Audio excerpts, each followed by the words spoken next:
Hello and welcome to Fireside Fairytales. My name is Rory, and you are watching Varietal Literature, a group of writers from Vancouver who just enjoy narrative and have fun with it. What we're going to do tonight is read some fairy tales by the fireside, although it's getting kind of warm here. I don't know about you guys where you are. Sorry I'm a little late today. Something happened where I was on, but I wasn't on. So hopefully it's working now. Let me know if you can see and hear me.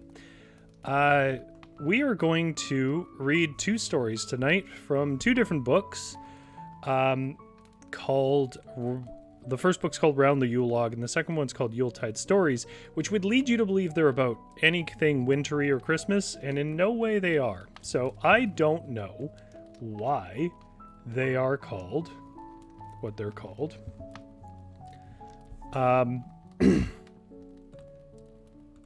Let me just check something here. Oh.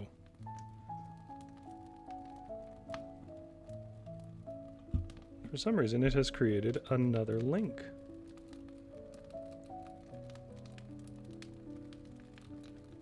It's probably not worth it to switch over. I just think most people aren't going to be able to find it, unfortunately. Let me update that. By the way, if you are not watching this live, I'll let you know right now that you can look down in the description below, and there will be a place to there we go. There will be a place to timestamps, and you can jump ahead. Sorry, I'm multitasking here. Not too sure why there was an issue with it, but there was. I know this is compelling, so hopefully anybody who watches this back later will be able to do a different thing.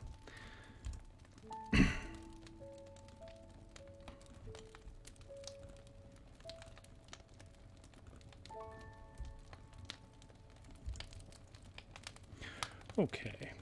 Well, as entertaining as that is, one more thing I gotta update.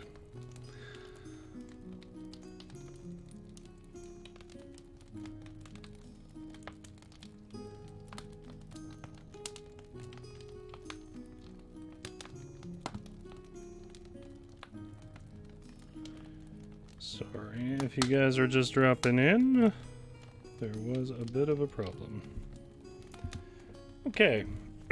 Well, anyways, let's circle back to the start here and say welcome to Fireside Fairytales. My name is Rory, and we are you're on Varietal Literature, which is a group of Vancouver writers, and we are going to read stories today. All of them sort of wrap around the theme of dumping your young son on someone to learn a trade. And with that in mind, we are going to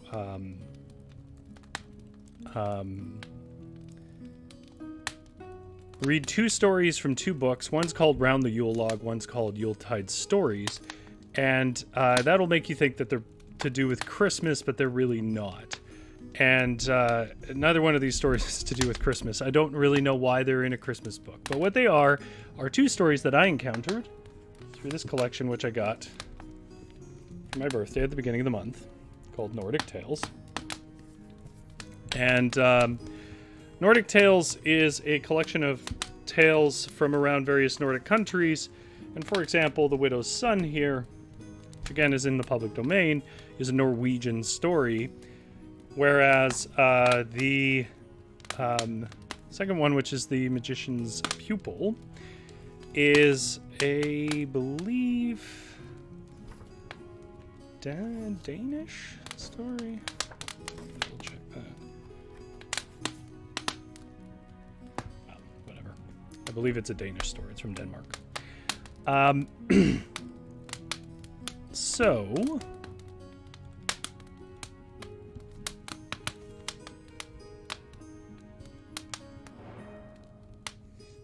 the first story that we want to read tonight is called The Widow's Son. And The Widow's Son is an odd story, but the Magician's Pupil, the namesake for this, is actually probably the weirder of the two stories. And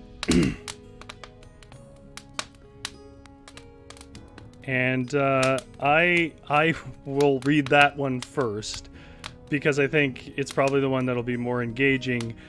The Magician's Pupil is very odd, and we hope to figure out maybe a little bit of meaning behind it later. So, our first story is from Round the Yule Log, a collection of stories about Norway called The Widow's Son. There was once a poor, very poor widow who had an only son.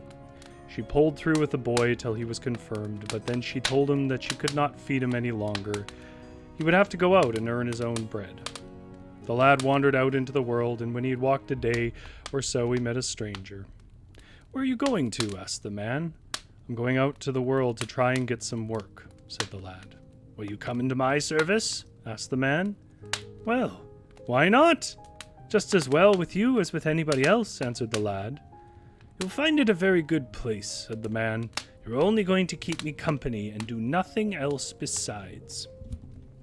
So the lad went with him home, and he got plenty of food and drink, and had little or nothing to do. But on the other hand, he never saw a living soul come near the man. So one day the man said to him, "Oh, I see Holly's house is here," and says, "Oh, there you are. Yeah, sorry, there was a problem with my software. For some reason, it created its own link. You haven't missed much." So the lad went with him home, and he got plenty of food and drink, and had little or nothing to do. But on the other hand, he never saw a living soul come near the man. So one day the man said to him, "I'm going away for 8 days. During that time, you'll be here all alone. But you must not go into any of these 4 rooms here. If you do, I will take your life when I come back." "No," said the lad, "he should not go into any of the rooms." But when the man had been away 3 or 4 days, the lad could not help going into one of the rooms. He looked around, he saw nothing but a shelf over the door on which lay a briar twig. "Well, this is surely something to forbid my seeing," thought the boy. "Good evening, GS."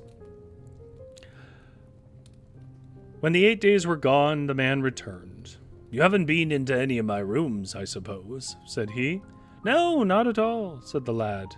"Well, we shall soon see," said the man. And with that he went into the room where the lad had been. "But I find you've been there after all, and now you shall lose your life." The lad cried and begged for himself till he got off with his life. But he got a good thrashing. When that was over, they were as good a friend as ever. Sometimes afterwards, the man went away again. He was going to stay away for a fortnight this time, but first he told the lad that he must not put a foot in any of the rooms where he'd not already been. He might, however, go into the room where he had been. Pardon me, I need a drink of water.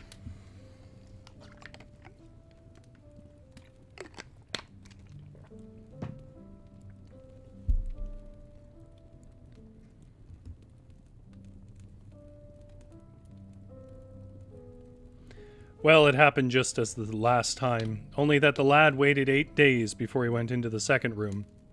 In this room he saw nothing but a shelf over the door, and a piece of rock and a water jug on it.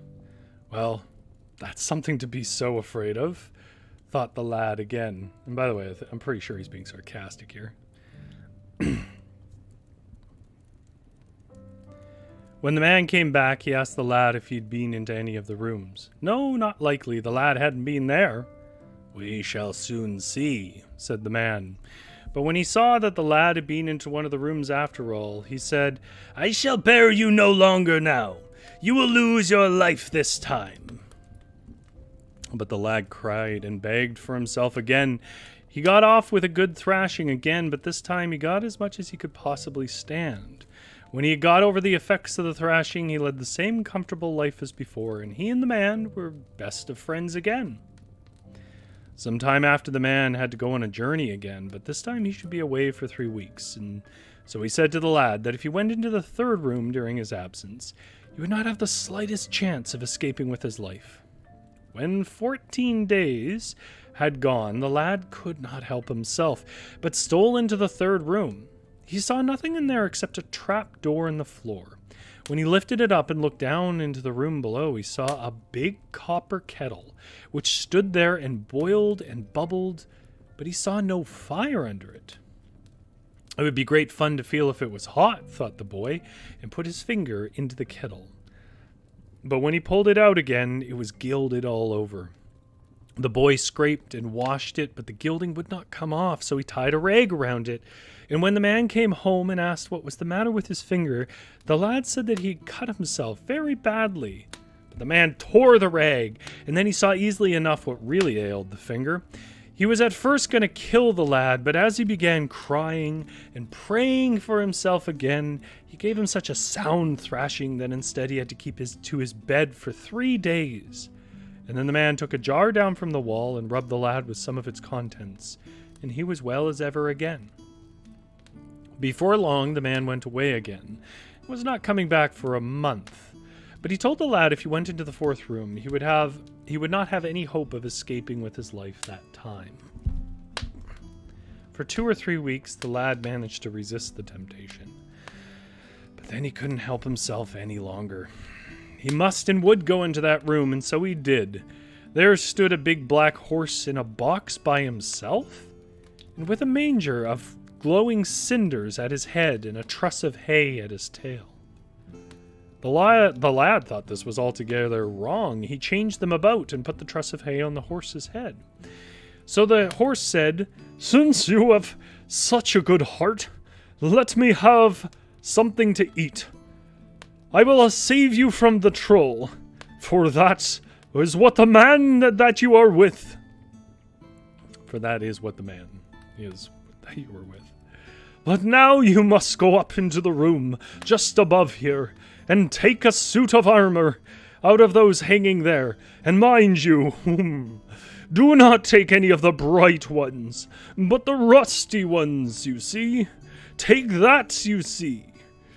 The sword and saddle you must look out for yourself in the same way."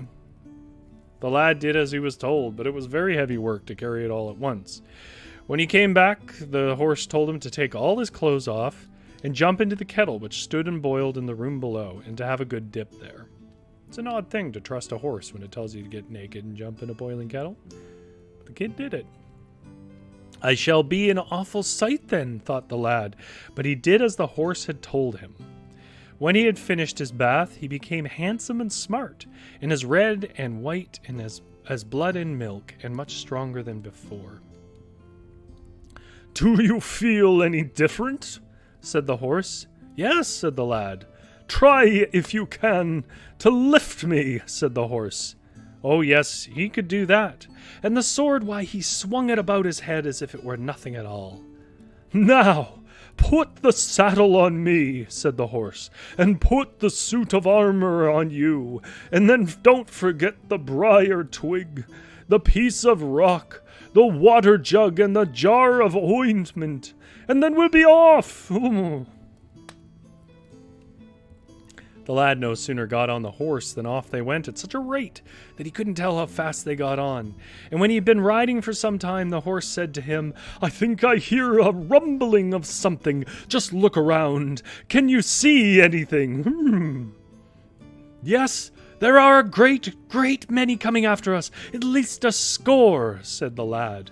"Well, that's the troll," said the horse. "He is coming after us with his imps."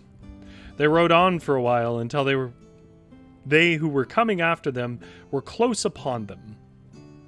"Now throw your briar twig over your shoulder," said the horse, "and throw it a good distance behind me." And the lad did so, and suddenly a big, close briar wood grew up behind them. And so the lad rode a long, long way, while the troll had to go home and fetch something to hew his way through the wood. But in a while the horse said again, "Look behind! Can you see anything now?" "Yes, a great many," said the lad. "As many as would fill a church." "Aha! That's the troll! He has taken more with him this time. Throw the piece of rock you have. Throw it far behind me." There he is riding the horse. As long as the lad had done as the horse had said, a great steep mountain rose. As soon as the lad had done as the horse had said, a great steep mountain rose behind them, and so the troll had to go home and fetch something to mine his way through the mountain. And while the troll was doing this, the lad rode some great distance on his way. But before long, the horse asked him to look behind again, and the lad saw a crowd like a big army in bright armor, which glistened in the sun. "Aha!" said the horse. "That's the troll. Now he has got all his imps with him. Take the water jug and throw all the water out behind you, but mind you, do not spill any of it on me." The lad did as he was told, but for all the care he took, he happened to spill a drop on the horse's flank. Well, the water he threw behind them became a great lake, but on account of the drop he spilled on the horse, he found himself far out in the water, but the horse swam safely to land with him. So when the trolls came to the lake, they laid down to drink it dry, but they drank till they burst. "Now we've got rid of them," said the horse. So when they had traveled a long, long time, they came to a green plain in a wood. "Now you must take off your whole suit of armor, and only put on your ragged clothes," said the horse. "And then take the saddle off me, and let me go. But hang all the things inside this big hollow lime tree here. You must then make yourself a wig of pine moss, and go up to the king's palace, which is close by. There you must ask for service, wherever you want me. Only come and shake the bridle, and I'll come to you." Yes, the lad did as the horse had told him. When he put the wig of moss on his head, he became so ugly and pale. By the way, I don't know if this is supposed to imply magic, because it seems like moss on your head shouldn't make you this ugly. And miserable looking that no one would know him again. He then went to the palace and asked first if he could get some work in the kitchen and carry water and wood for the cook, but the cook asked, "Why do you wear that ugly wig? Take it off you. I won't have such a fright in here." "I can't do that," said the lad. Pardon me. GS says, "Love your horse voice, Rory." Well, thank you, GS. It's drying to the throat, I'll say that.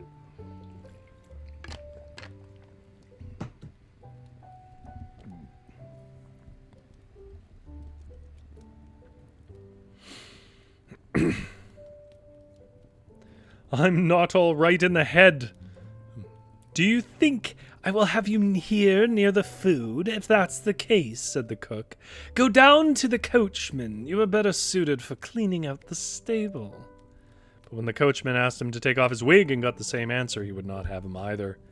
"You'd better go to the gardener," he said. "You are more fit for digging in the garden." Yes, the gardener would take him and gave him leave to stay with him, but none of the other servants would sleep with him. So he had to sleep by himself under the steps of the summer house, and stood on posts, and a high staircase led up to it. Under this he put some moss for bed, and there he lay as he could. When he'd been some time at the palace, it happened one morning, just as the sun was rising, that the lad had taken off his wig of moss, and was washing himself. He then looked so handsome that it was a pleasure to look at him. The princess saw the lad from her window, and she thought that she had never seen anyone so handsome.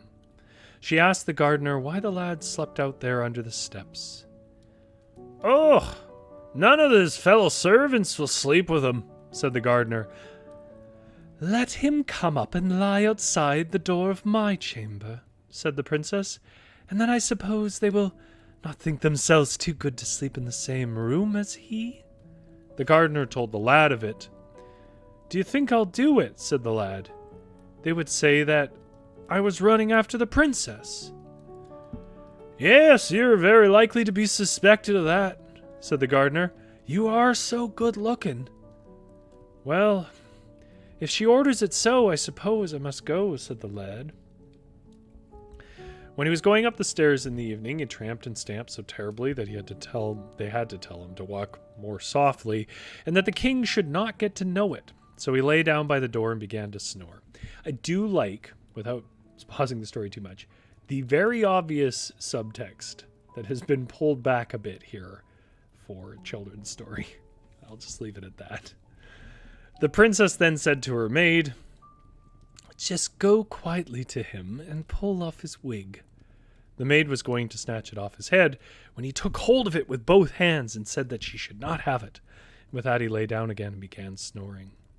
The princess gave the maid a sign again, and then she snatched the wig off him, and there lay the lad so lovely and red and white, just as the princess had seen him in the morning sun. And after that the lad slept every night outside the princess's chambers. But before long the king got to hear that the gardener's boy lay outside the princess's chamber every night, and he was so enraged at this that he almost took the lad's life. He did not do this, however, but threw him into the prison tower. He shut up his daughter in her chamber and told her that she should not have leave to go out day or night. She cried and prayed for herself and the lad, but all to no purpose. The king only got more vexed at it. In a while, a war broke out in the land, and the king had to take up arms against another king who wanted to take the kingdom from him. When the lad heard this, he asked the keeper to go to the king and ask for a suit of armor and a sword, and permission to go to war. All laughed when the keeper delivered this message and asked the king to give him some old rusty suit, that they should have fun of seeing this poor wretch going to fight in the war. So the lad got permission and an old wretched horse in the bargain, who jogged along on 3 legs and dragged the 4th after him.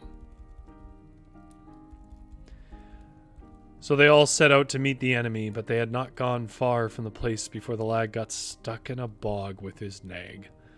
There he sat and kicked away and cried, "Gee up! Gee up!" to his nag. All amused themselves at this sight, laughed, and made game of the lad as they rode past.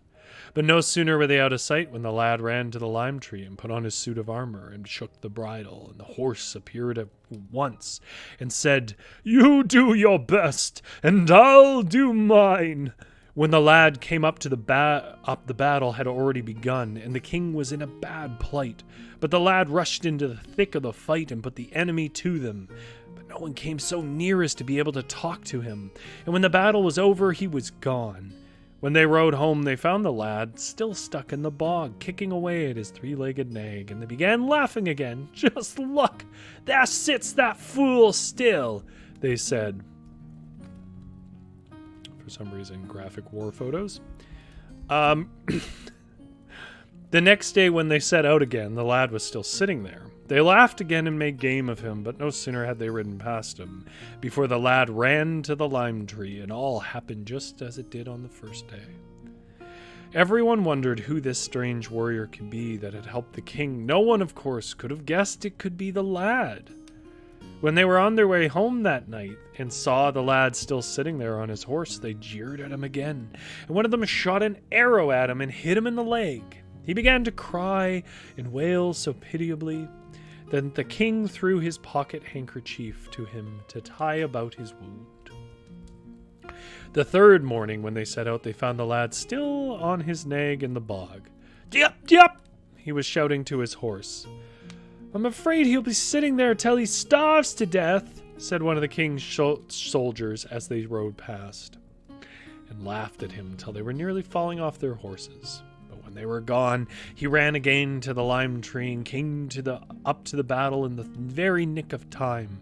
That day he killed the king of the enemy, and so the war was all over. Man, I wish that was the case. When the battle was over, the king happened to discover his handkerchief, which the strange warrior had tied round his leg, and he had no difficulty then in guessing who he was.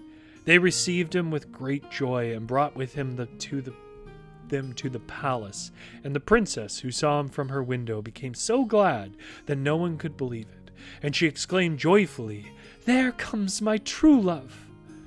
Well, my love. He then took the pot of ointment and rubbed himself on the leg, and afterwards he rubbed all the wounded, so all were well there and then. So he married the princess, but on the very day when the wedding took place, he went down into the stable to his horse, who was standing there quite sullen and dejected. His ears hung down, and he would not eat anything.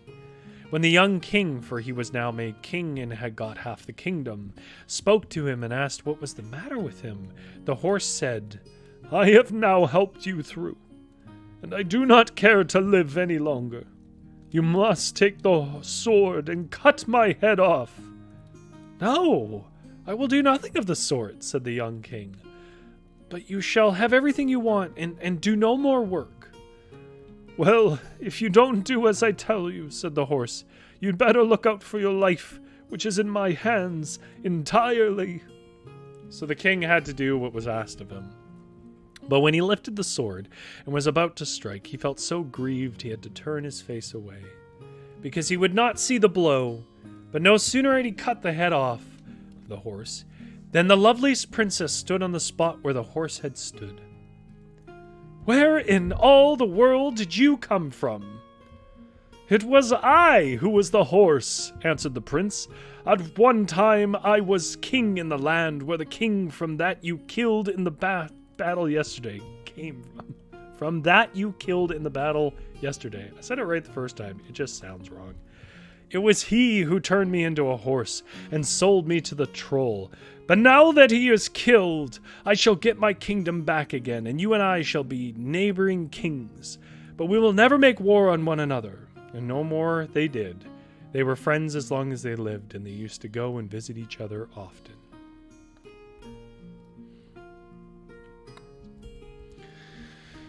That is Round the Yule Log. From the book, Round the Yule Log. That's called The Widow's Son. You might have forgotten that was about a widow's son at one point. And it is the first of two stories we're reading, both of which are about dumping your child at the door of strangers to raise them because they need jobs. This one turned out pretty well. The next one doesn't turn out so well, and it is very odd. Now, it's not just odd in that, odd things happen. It's one of those very kind of rustic old tales. Anybody who consistently watches this show will have kind of know what I'm talking about here. It's odd in that way where, the story just rambles in directions and doesn't feel any need to explain things that probably need explanation. That story is the namesake of this stream called The Magician's Pupil. So, we are going to read that one, and that'll be our last story tonight. GS says that's a cool, unexpected ending. Yeah, I certainly didn't see... I did wonder about the horse, but like I've said before, the helpful animal is a pretty familiar trope in fairy tales, and I think we all just sort of assume it's recast versions of gods, like former pagan gods of the forest or whatever else. That's kind of what I think Puss in Boots is basically a translated and transfigured version in a Christianized, formerly pagan society of some sort of forest spirit. But anyways, The Magician's Pupil is a really odd story, and I just say that ahead of time to say, I'm reading it second because it's very odd, and I also want you to know that, to even have a hope of keeping up with it, you're going to have to pay attention more than I think is normally required, because it takes some hard lefts and doesn't explain itself, and then it can be hard to know why anything is happening. So this is from a book called Yuletide Stories. It's called The Magician's Pupil. There was once a peasant who had a son, whom, when of proper age, his father apprenticed to a trade. But the boy, who had no inclination for work, always ran home again to his parents. At this, the father was much troubled, not knowing what course to pursue. One day he entered a church where, after repeating the Lord's Prayer, he said, "To what trade shall I apprentice my son? He runs away from every place." The clerk, who happened at that moment to be standing behind the altar, hearing the peasant utter these words, called out in answer, "Teach him witchcraft! Teach him witchcraft!" The peasant, who did not see the clerk, thought it was the Lord, our Lord, who gave him this advice and determined upon to following it. The next day he said to his son that he should go with him and he would find him a new situation. After walking a good way into the country, they met with a shepherd tending his flock. "Where are you going to, good man?" inquired the shepherd. "I am in search of a master who can teach my son the black art," answered the peasant. "You may soon find him," said the shepherd. "Keep straight on, and you'll come to the greatest wizard that is to be found in all the land." The peasant thanked him for this information and went on.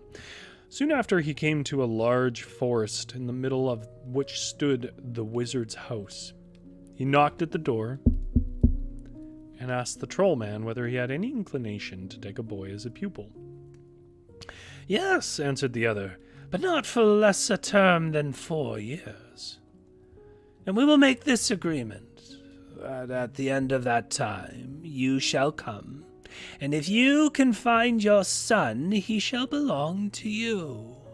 But should you not be able to discover him, he must remain in my house and serve me for the rest of my life." Well, his life. The peasant agreed to these conditions and returned home alone. At the end of the week, he began to look for his son's return, thinking that in this, as in all former cases, he would run away from his master. But he did not come back, and his mother began to cry. And say her husband had not acted rightly in giving their child into the power of the evil one, that they should never see him more. After 4 years had elapsed, the peasant set out on a journey to the magicians, according to their agreement.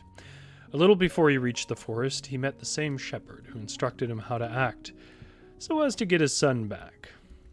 "When you get there," said he, "you must at night keep your eyes constantly turned towards the fireplace.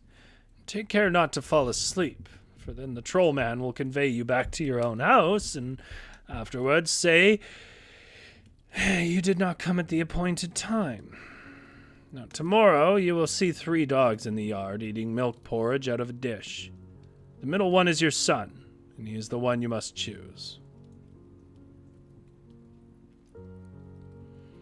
The peasant thanked the shepherd for his information and bade him farewell. When he entered the house of the magician, everything took place as the shepherd had said.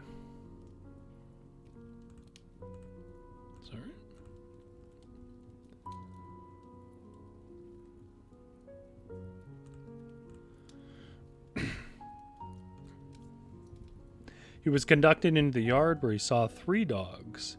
2 of them were handsome with smooth skins, but the third was lean and looked ill. When the peasants patted the dogs, the 2 handsome ones growled at him, but the lean one, on the contrary, wagged his tail. "Canst thou tell me, those 3 dogs, which of those 3 dogs is my son?" Oh, yes, that's right. Unfortunately, there is 1 page in this, because these are just scanned, that's a little hard to read. So I have a bookmarked page here from the book. I will read from the book, because there's too many words cut out of this that it would become difficult to read.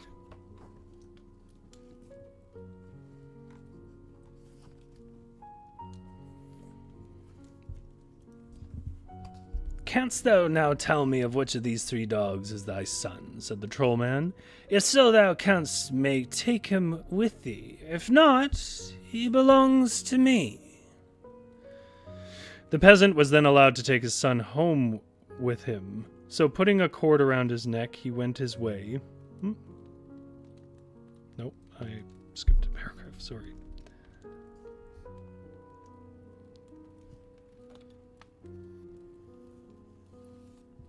I see.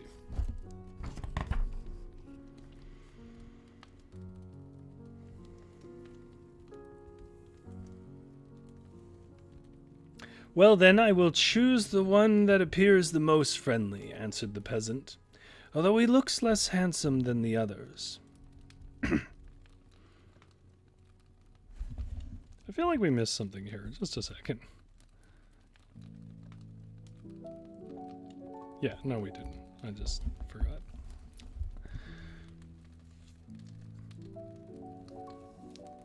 "Although he looks less handsome than the others. That is a sensible choice," said the troll man. "He knew what he was about who gave thee that advice." The peasant was then allowed to take his son home with him, so putting a cord round his neck, he went his way, bewailing that his son was changed into a dog. "Oh, why are you bewailing so?" asked the shepherd as he came out of the forest. "It appears to me that you've not been so very unlucky." When he had gone a little way, the dog said to him, "Now, you shall see that my learning has been of some use to me. I will soon change myself into a little tiny dog, and then you must sell me to those who are coming past." The dog did as he said, and became a beautiful little creature. Soon after, a carriage came rolling along with some great folks in it, and when they saw the beautiful little dog that ran playing along the road, and heard that it was for sale, they bought it of the peasant for a considerable sum. And at the same moment the son changed his father into a hare, which he caused to run across the road while he was taken up by those who had bought him. When they saw the hare, and they set the dog after it. And scarcely had they done so, than both hare and dog ran into the wood and disappeared. Now, the boy changed himself again, and this time both he and his father assumed human forms. The old man began cutting twigs, and his son helped him. When the people in the carriage missed the little dog, they got out to seek after it, and asked the old man and his son if they'd seen anything of a little dog that had run that way. The boy directed them further into the wood, and he and his father returned home and lived well on the money they had received by selling the dog. When all the money was spent, both father and son resolved upon going out in search of adventures. "Now, I will turn myself into a boar," said the youth, "and you must put a cord round my leg and take me to Wholeson's market for sale. But remember to throw the cord over my right ear at the moment you sell me, and then I shall be home again as soon as you." Sorry, it's still messed up.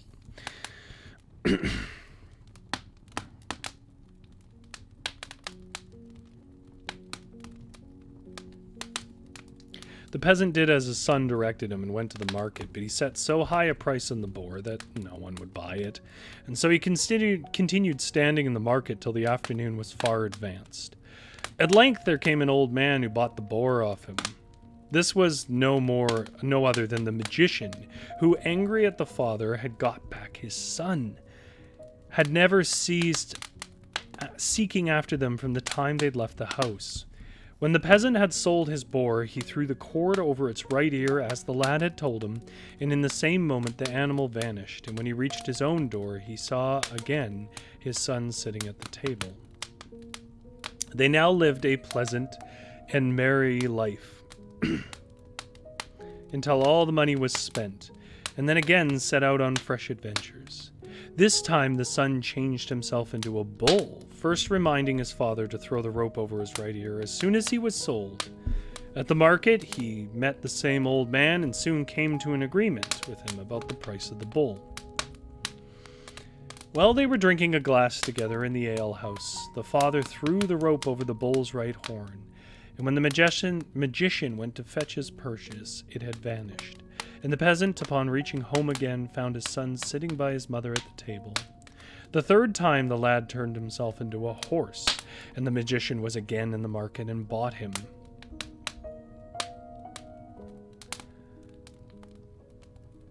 "Thou hast already tricked me twice," said he to the peasants, "but it shall not happen again." Before he paid down the money, he hired a stable and fastened the horse in, so that it would be impossible for the peasant to throw the rein over the animal's right ear. The old man, nevertheless, returned home in the hope that this time he should find his son, but he was disappointed, for no lad was there. The magician, in the meantime, mounted the horse and rode off. He well knew whom he had bought, and determined that the boy should pay with his life the deception he had practiced upon him. He led the horse through swamps and pools, and galloped at a pace that, had he long continued it, he must have ridden the animal to death. But the horse was a hard trotter, and the magician being old, he at last found he had got his master, and was therefore obliged to ride home. I think we can go back to the main story. Holly's House says, you would think the magician would know the rope-throwing trick. No kidding. When he arrived at his house, he put a magic bridle on the horse and shut him in a dark stable without giving him anything either to eat or drink. When some time had elapsed, he said to the servant maid, "Go out and see how the old horse is." When the girl came into the stable, the metamorphosed boy, who had been the girl's sweetheart when he was in the troll's house, I love the stuff they just add in at the end, began to moan piteously, and he begged her to give him a pail of water. She did so, and on her return told her master that the horse was well. Some time after, he again desired her to go out and see if the horse were not yet dead. When she entered the stable, the poor animal begged her to loose the rein and the girths, which were strapped so tight that he could hardly draw breath. The girl did as she was requested, and no sooner was it done that the boy changed himself into a hare and ran out of the stable. The magician, who was sitting in the window, was immediately aware of what had happened on seeing the hare go springing across the yard, and instantly changing himself into a dog, went in pursuit of it. When they had run many miles over cornfields and meadows, the boy's strength began to fail, and the magician gained more and more upon him. The hare then changed himself into a dove, but the magician as quickly turned himself into a hawk and pursued him afresh. In this manner they flew towards a palace where a princess was sitting at a window. When she saw a hawk in chase of a dove, she opened the window, and immediately the dove flew into the room and changed itself into a gold ring. The magician now became a prince and went into the apartment for the purpose of catching the dove. When he could not find it, he asked permission to see her gold rings, and the princess showed them to him, but let one fall into the fire. The trollman instantly drew it out, and in doing so he burnt his fingers and was obliged to let it fall to the floor. The boy now knew of no better course than to change himself into a grain of corn. At the same moment, the magician became a hen in order to eat the corn, but scarcely had he done so than the boy became a hawk and killed him. He then went to the forest, fetched all the magician's gold and silver, and from that day lived in wealth and happiness with his parents. The end of what is essentially a very strange story.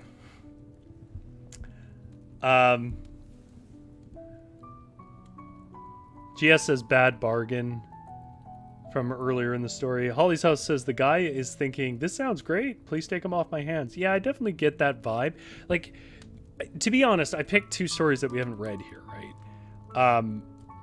But there are so many stories that begin with, we're poor, you're like 9, time for you to go get a job, there's a random stranger down the street, do whatever he says.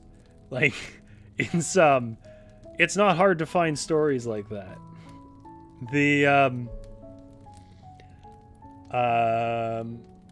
GS says nice music tonight, thank you. Holly's House said you would think the magician would know. Oh, I mentioned that. Took 2 times. Yeah, I don't know why the magician is played like such a genuine moron in this, but he really is. And Holly's House says magician needs to hire better help. I think my favorite, which really kind of reveals that this might have been, orally transcribed, like somebody was taking notes, is the way that just in the last half of the story, there's suddenly help. And she was a love interest. It's like they needed someone to come and help the horse.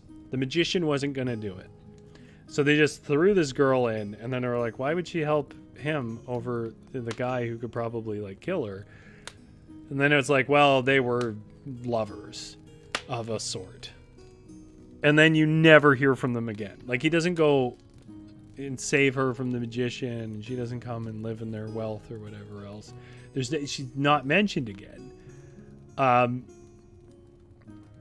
It's just he goes back to that house where apparently she isn't, and then just takes a bunch of gold and leaves, which I think probably would be more rightfully hers.